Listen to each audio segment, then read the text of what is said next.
Good morning and welcome to the Grow Omaha Show, sponsored by NAI MP Dodge, Omaha's premier commercial real estate company, and D&M Roofing.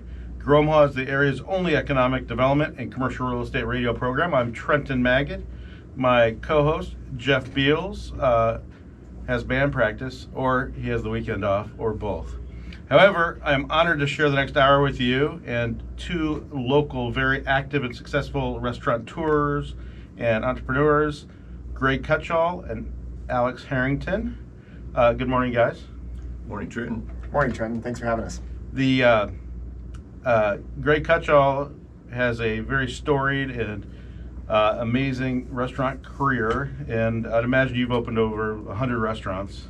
Yeah, last count about 125, including acquisitions. Excellent. And Greg heads Cutchall Management Company, and there's a number of restaurants we're going to talk about as we get into the show. And Alex Harrington has about 7 Pickleman's restaurants locally, one in Lincoln, and you're going to have the 7th one is going to open up on L Street Marketplace in March, right? Yes, sir. Yeah, next month. Excellent, and so excited about it. So you guys have some of my favorite concepts. But before we get into the talk about restaurants, we are going to talk about the economic development news of the week. And the economic development news of the week is brought to you by Eagle Mortgage. Eagle Mortgage Company has been in business for nearly 30 years. They're licensed mortgage brokers serving Nebraska and Iowa. You have free consultations for purchases and refis. Get pre-approved. Go to eaglemortgagecompany.com, and they're on 114th and Davenport, just south of 114th and Dodge. And Jeff always talks about the pre-approval letters, and it is very important with this competitive housing market. You definitely want to talk to Holly and the folks over at Eagle Mortgage, and they will take good care of you. Well, the economic development news, the brick structure is started at a nearly $9 million makeover is posed to turn the former vacant South Omaha Eagles Club into headquarters for the Nebraska Urban Indian Health Coalition. 26,000 square feet at 2226 North N Street, 2226 N Street, that is in South Omaha. It's to operate in part as a 20-bed residential facility where people struggling with behavioral disorders can get treatment, very worthy service, and so that is a great added part to South Omaha. Thanks to our friends over at Landmark Group, I found an article about after a slowdown in rental growth during the spring and summer of 2020, rents are back on the rise. A new report from CoreLogic shows that national single-family rental prices, those single-family houses, increased 3.7% year over year in November and are now above the levels before COVID-19 pandemic started. This is in contrast to rents for the multifamily properties, which have decreased, and this is nationwide, by the way, maybe not in Omaha, as tenants preferences shifted away from high-density apartment buildings to low-density single-family homes. And we know that in Omaha, apartment rents and apartment occupancies have really done well, and landlords are amazed at the retention of tenants and the rent stability. So Omaha has always seemed to do better than the local market. And finally, the 20th Street or 204th Street corridor, Highway 31 and Highway 6, starting at West Center Road going south, it's just been on fire lately. You've got very many active developments in addition to the southwest and southeast corners of 204th and West Center Road, where you'll find a Hy-Vee Fresh and Fast coming soon, Starbucks coming soon, joins the Edge 204th Apartments. Jesse Calabretto is really getting that leased up, and the Victory Lane, which is some cool car condos, man caves, kind of buy your facility, store your fancy cars there, and have some camaraderie and car shows coming, and that's a really neat project. But if you go farther south, you've got a big development on 204th and F coming the southwest corner, and then 2 corners of 204th and Q. So most of that land along 204th Street headed towards Gretna has really, it's in developers' hands, and the infrastructure's in, the highway's in, the curb cuts are in. So it's definitely an area of a big explosion. So what I want to do is I want to take our first quick break and then come back with Greg Cutchall and Alex Harrington and really dive into a industry, the restaurant industry, which is certainly essential, but no other industry has faced what they've had in the last year. So stay with us. You're listening to Trenton Magid, Greg Cutchall, and Alex Harrington on News Radio 1110 KFAB, The Gromaha Show. We'll be right back. Welcome back to The Gromaha Show, the area's only economic development and commercial real estate radio program brought to you by NAI MP Dodge and D&M Roofing. I'm Trenton Magid. Jeff Beals has the week off.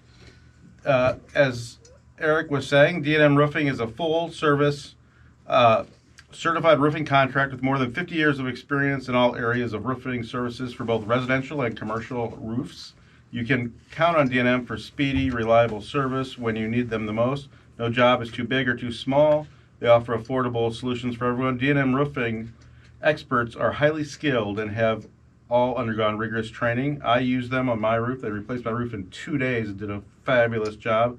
They also, for commercial roofing, I know that they will do a drone, and they have all kinds of technology to tell if there's leaks on your roof and if there's any kind of moisture underneath your roof. So definitely go to dandmroofing.com. That's dandmroofing.com, and they will take care of you.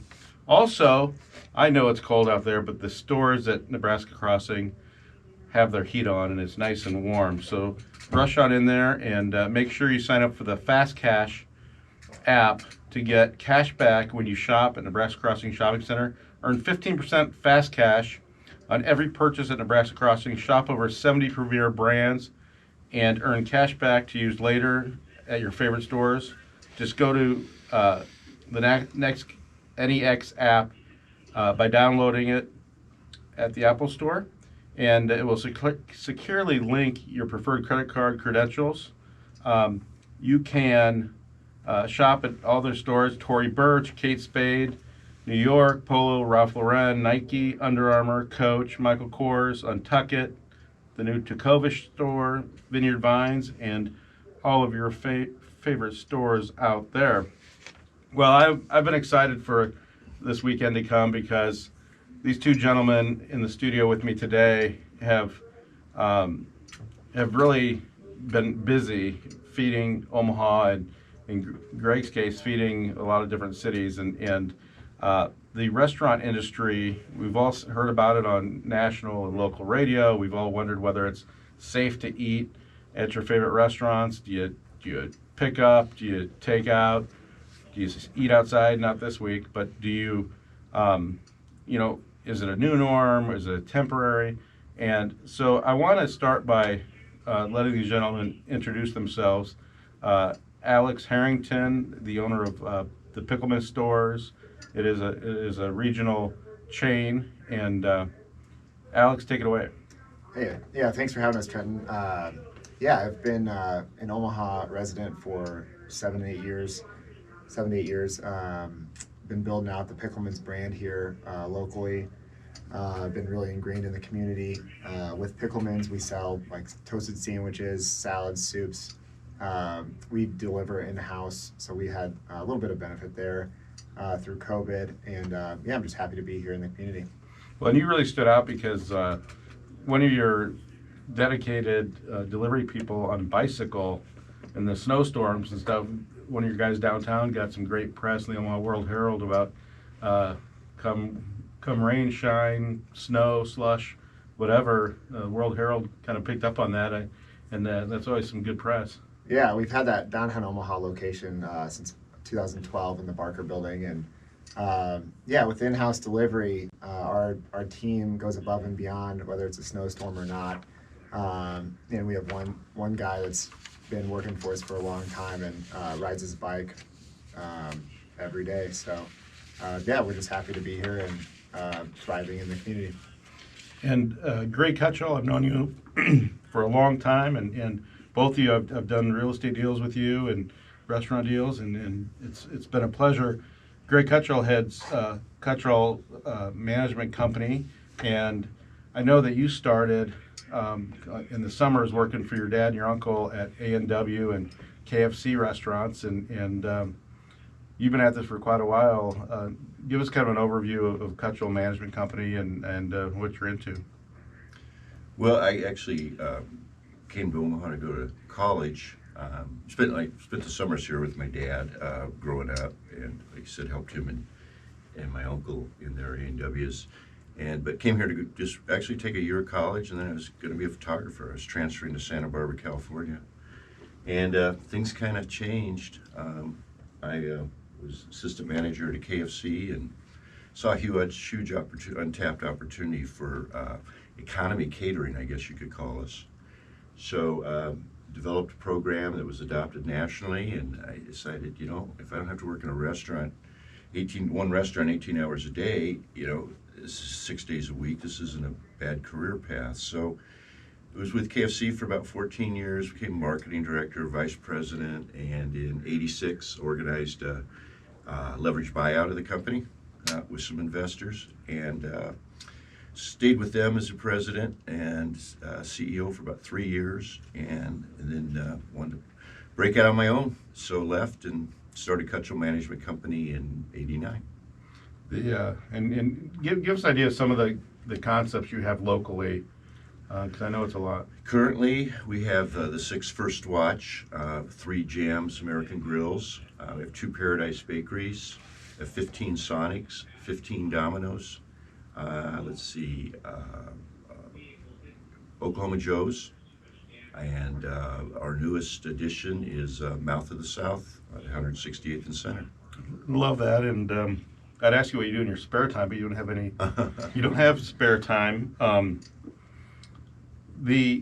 What I like about having Greg on the show is that you've got quick service restaurants, you've got limited service, you've got Sonic, which is mostly eat in your car or takeaway, and then you have the Mouth of the South, and you have other sit-down restaurants, Paradise Bakery and Oklahoma Joe's and different things like that. Both these gentlemen, by the way, have restaurants at Exarban Village. Greg has Oklahoma Joe's, Alex obviously has Pickleman's, and Greg also has First Watch in the shops Exarban on 72nd and Pacific. So I want to Sounds good. Thank you. talk during this hour about how Omaha stands versus the rest of the country, and what's going to stay around, and there's so many things. We get into technology, we get into new entrants to the market, we get into everything. But let's start out, Greg, with how your quick service restaurants are faring versus full service restaurants over the last year. Well, that's one of the things that saved us was being diversified as we are. We're in really all 3 categories, quick service, fast casual, and full service. And our quick service division, Sonic and Domino's, actually had slight increases in sales, where we suffered some 50% declines in our full service restaurants. Our fast casual restaurants were somewhere in between. What's interesting, some other concepts I have, Lolo's in Dallas, Salty Señorita, and Kasai Japanese Steakhouse in Scottsdale, didn't get impacted, surprisingly, as much as Omaha. We're down at Salty and Lolo's, but a lot less than we were here in Omaha. And our Kasai Japanese Steakhouse, when we reopened it, we did some little rebranding, added some more Teflon tables, and they're actually beating last year's sales operationally. And the surprise to me is that the COVID outbreak was considerably worse in Arizona, but just the mindset, I guess. That's interesting. Now, Alex, you with Pickleman's, you're already set up for bicycle delivery with takeout. car delivery, obviously, and how did Pickleman's fare over the last year? Sure. Yeah. We have the benefit of in-house delivery, and that's been our bread and butter for years, even before COVID. And our restaurants, our suburban restaurants, have fared very well. We just opened one in August last year at Elkhorn, 204th and Pacific. Your first drive-through. Yeah, with a drive-through, and that's been exceptional. Our downtown business district ones, percentages are down, 25+% revenue. But yeah, the suburban ones have been outstood. They've done great, and we're just looking forward to getting another one open in a suburban area. How have Alex? How have employees handled the shift over the last year? No, it's the employees have been stressed. I mean, I think we've seen a little bit of relief. People are used to it. Used to wearing masks and extra cleaning and all those things that we have to do during COVID. But I feel like the employees have been resilient. I think Omaha people are resilient, and I think there's a light at the end of the tunnel with this, and our people, they're ready to be back to normal or greater than normal. I think we all are. Greg, so with your 60-something restaurants, and you own a lot of real estate as well, a lot of the restaurants that you're in, as well as other real estate, but you also have a lot of layers of management, and you're handling a lot of people, and you're dealing with banks and all that kind of stuff. And I've read some articles featuring you, and in your long career so far, have you? What do you take from it? That's overwhelming, really, but as you mentioned, I've got a lot of great people, a lot of longevity. Some of my guys been with me 20 years. I've got a solid layer of area managers, a great office staff that I'd say the average tenure there is well over 10 years, and just good, loyal people that are dedicated to helping the company grow and succeed. This is unprecedented in most industries, and people always ask me about the real estate market, and how has COVID affected prices? How has COVID affected this? And most of my answer is it certainly affects us, but I think a lot of it is too early to tell. And so when we come back, I want to talk about what changes that have been made due to the pandemic versus what changes are going to stay, whether washing your hands or wearing masks and things like that. And once this thing is over, how long does it carry into the future? So we will be right back. You're listening to Trenton Maggot, Greg Cutchall, and Alex Harrington on Grow Omaha Show, 1110 KFAB. See you in a minute.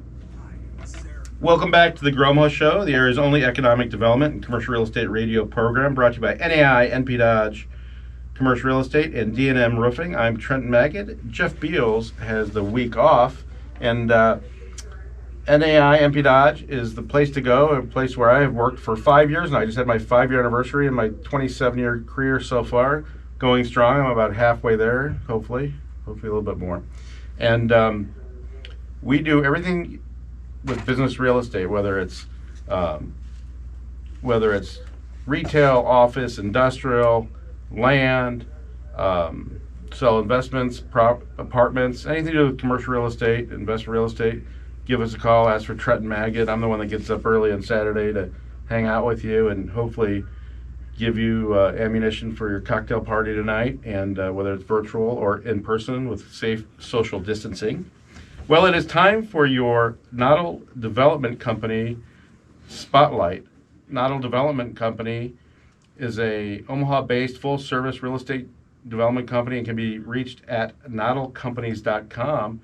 And congratulations to Jay Noddle and all the folks over there changing our skyline, literally.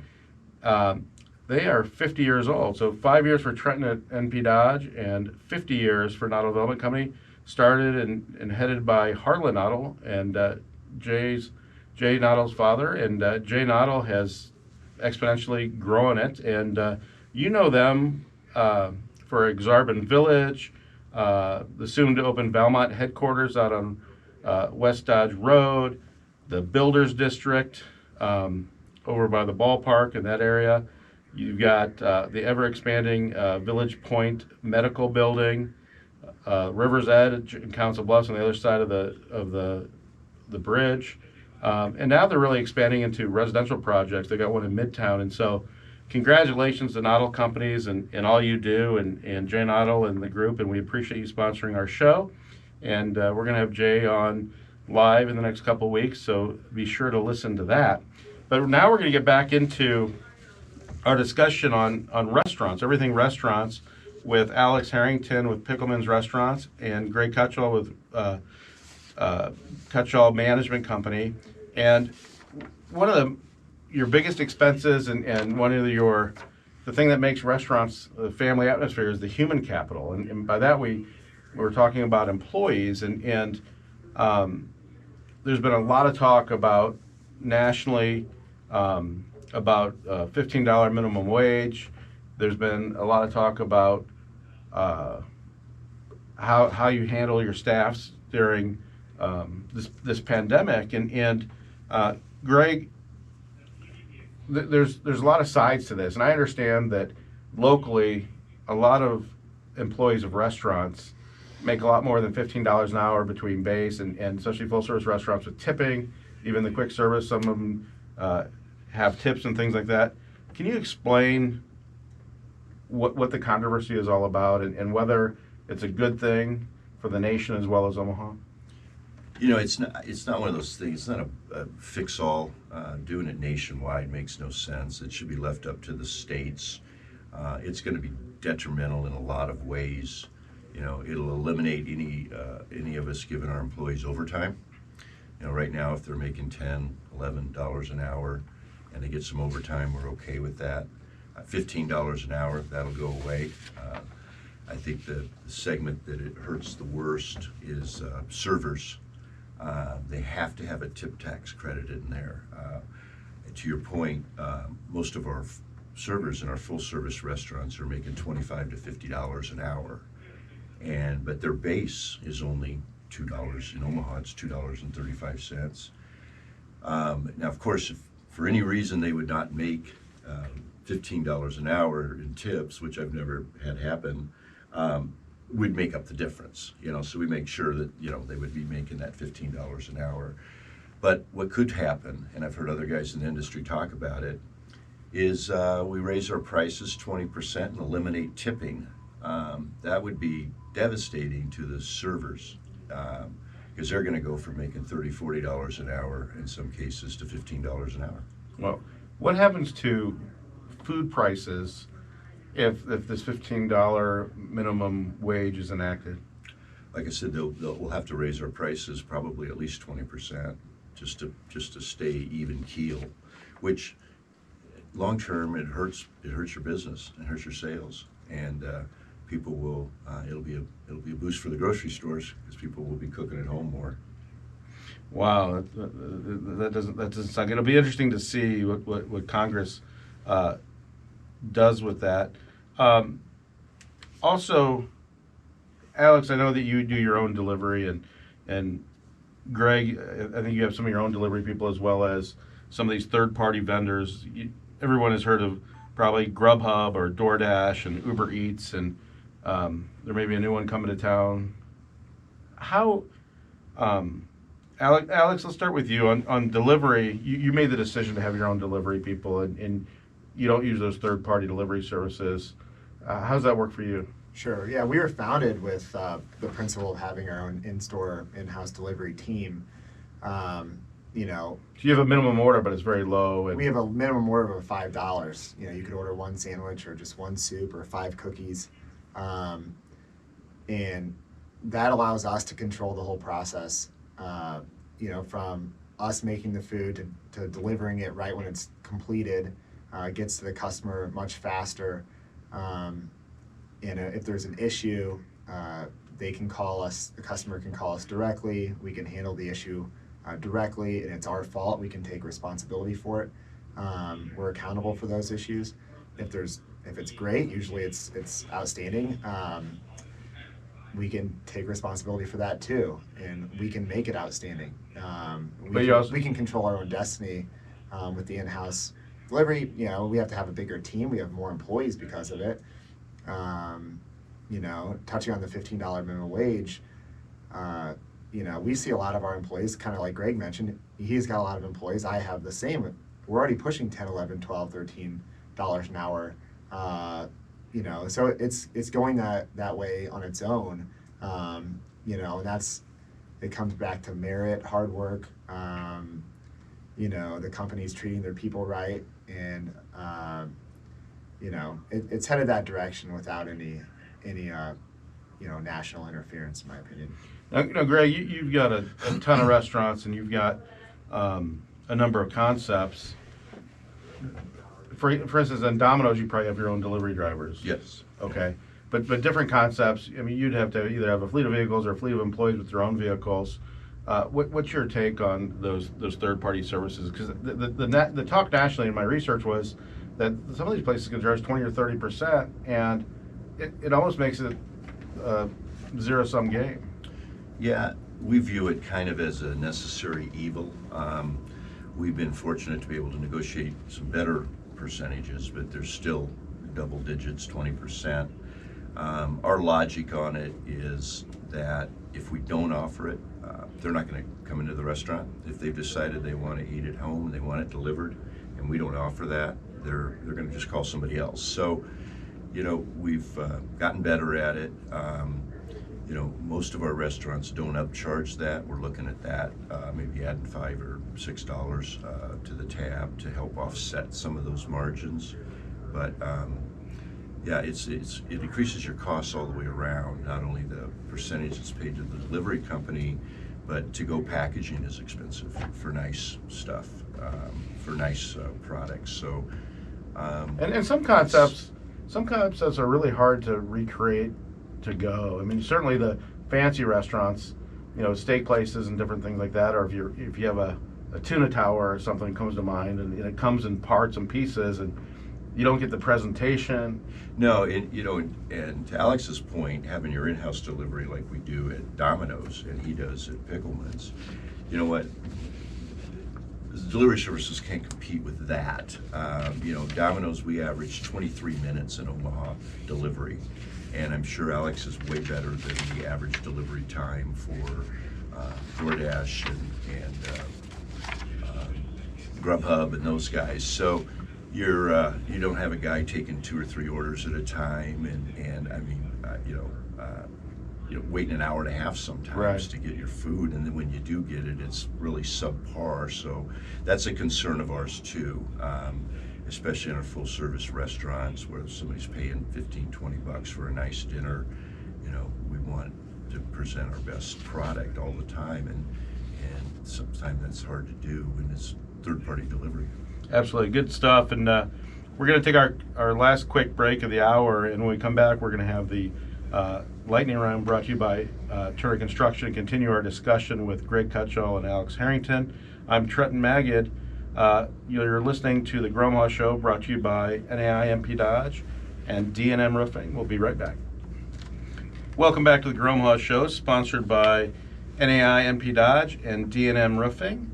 I am Trenton Magid. Jeff Beals has the weekend off, but he will be back with us next week. It is time for the lightning round, sponsored by Turner Construction.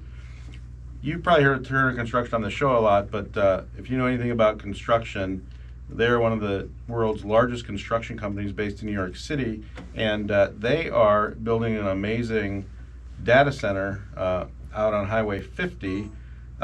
Turner is building the future with over 150 full-time employees here in the area, 40 of whom are local to Omaha. They are a national builder of healthcare, commercial, education, and pharmaceutical manufacturing. However, no job is too small. They do a ton of build-outs. The vast majority of their projects are $1 to $5 million. They've had over 800 projects in the last year that fell within that range. An entire department is dedicated in the Omaha area to do smaller tenant improvement renovation projects. And don't be afraid to look up Turner Construction. They're great guys. They have an office down in the Mastercraft building, that renovation project, down by Noddle Company's Builders District. So thank you to Turner Construction for your continued support of our show, and we're going to have one of the representatives on in the near future. Well, Allegiant Airlines, I don't know if you guys took advantage of this, but nonstop from Omaha, we'll call it International Airport, but it's really Omaha Eppley Airfield, and major bone of contention with Jeff and I on this show, as people know. Direct flight to LAX, Los Angeles International Airport. The rates were as low as $69, but I have a feeling that they're going to be a little bit more expensive. But they're going to have routes operating twice weekly, and I believe that starts June 4th of this year. A little bit of sad news in your industry. I don't know if you guys heard about it, and I think this is a full life by anybody's standard, but S. Presley Blake, Greg, did you ever meet him? I don't believe so. The co-founder of Friendly's restaurant chain, who he started with his brother Curtis in 1935, has passed away at the age of 106. The Blake brothers opened their first Friendly ice cream shop in Springfield, Massachusetts in 1935. Using a $547 loan from their mother, they sold double scoop ice cream cones for 5 cents each. It's a little bit smaller now, but the brothers sold the company to Hershey Foods in 1979 for $164 million. So rest in peace, Wesley Blake, and thanks for your contributions to the restaurant industry. Interestingly, David Simon, who heads the country's largest real estate investment trust, Simon Property Group, has had a tough year with enclosed malls and a lot of their different properties. However, he estimates that they lost 13,500 days of operation, amounting to 20% of their business for 2020. But on a high note, in their fourth quarter earnings call, he marveled at the REITs, Real Estate Investment Trust, $330 million outlay in struggling companies that rung up $3.5 billion in digital sales. So if you can't beat them, join them, I guess, in this case. That was generated from the e-commerce sites of retailers and its tenants that the company either purchased itself or with partners over the last 18 months, including Forever 21, Brooke Brothers, and JCPenney, among others. Well, let's get back to the restaurant industry, and the technology out there has been perfected. It continues to be perfected, and you both have a major online presence with your mobile apps and people going to your websites and ordering online. Greg, what percentage of your food is ordered online? Do you know? Well, it depends which concept. Domino's now is up to 75%, I would Wow, say. so people have kind of a standing order. They push a button and Right. and the food comes. Yeah, basically. A little different than when you started. They're pretty sophisticated for sure. They're a great company. But yeah, I would still say on the takeout side or delivery side, it's at least 75-80% through the app, either our app or the delivery service company's app. Alex, how about for Pickleman's? Yeah, Pickleman's app. We have a Pickleman's app and our website. Online ordering would entail, for our college market, be over half of our sales. People save orders and then you just hit a button and say, what I had last Thursday. Yeah, you can have your preferred order.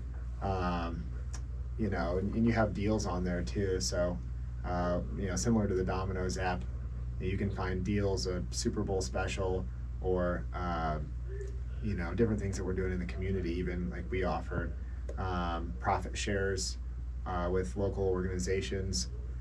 We promote that on our app, so then they know they can come in that night and support a local charity. So yeah, we've really dived into the online presence. If I could, I'd like to make one point that a lot of people don't know. If you are ordering from one of your local restaurants and you want to use Uber or DoorDash, I recommend that you go to that restaurant's website and hit delivery. It'll then kick you to whatever delivery service they use, but the fees are almost half for the restaurant. if the business is generated from that restaurant's website initially. So that's a great way to support your local Yes, restaurants, yes. is to go, and I've thought of that too, and I usually do that. I go right to the website of that restaurant. That's a good point, Greg. Or just go pick it up. Yeah. Now, that's even Yeah, That'd be even better. Absolutely. And pay cash. But you don't want those credit card fees either. What's cash? Yeah, exactly. Well, yeah. I mean, did you see that they're having cashless? The CHI Health Center and TD Ameritrade Park is cashless now, and if you only have cash, you put it into a ATM machine, and it actually kicks you out a Visa card. And if you don't use that Visa card, you can use it any store that Visa has if you have extra cash left on there or money left on there. So we're going to a cashless society, but all the information that is collected though from all your digital apps and everything else, we hear about what Google is capable of and Facebook is capable of, but are you able to use that information to fine tune your menu and fine tune the customer experience? Great. Yeah, absolutely. I mean, you can track what's selling through that information. Capture emails for future promotion. So yeah, technology's, it's tough, especially for the smaller chains, to have much of an advertising budget, to buy radio and TV. The bigger chains have that luxury. So social media is the absolute most economical way, although it's wearing some people out in terms of, I get You're 200 getting emails a day. Easy. Yeah, you're getting Clutter. bombarded. And, Yeah. we've been marketing-wise, through our app and through social media, we've been pivoting into text message marketing. But, with that, similar to what Domino's has done, is the only text you would get would be, really great discounts, us giving back to our customers, to make a text message marketing or online presence, really be felt.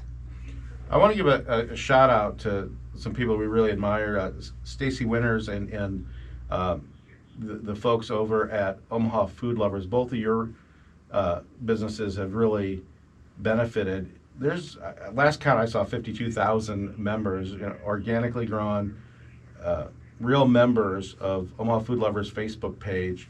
Check it out, join it. They do an amazing job, and they have saved a lot of restaurants locally. And so Jeff Beals will be with me next week. I'm Trent Magid, and Greg Cutchall, thank you. And Alex Harrington, thank you. We'll be back next week on 1110 KFIB. This is the Grow Omaha Show. If you like this video, be sure to hit those like and subscribe buttons. And remember, Grow Omaha is not just media. This is a mission. We are trying to build up Omaha and make it an even better place. We can only do that with your help. Share this video with your friends, neighbors, and family.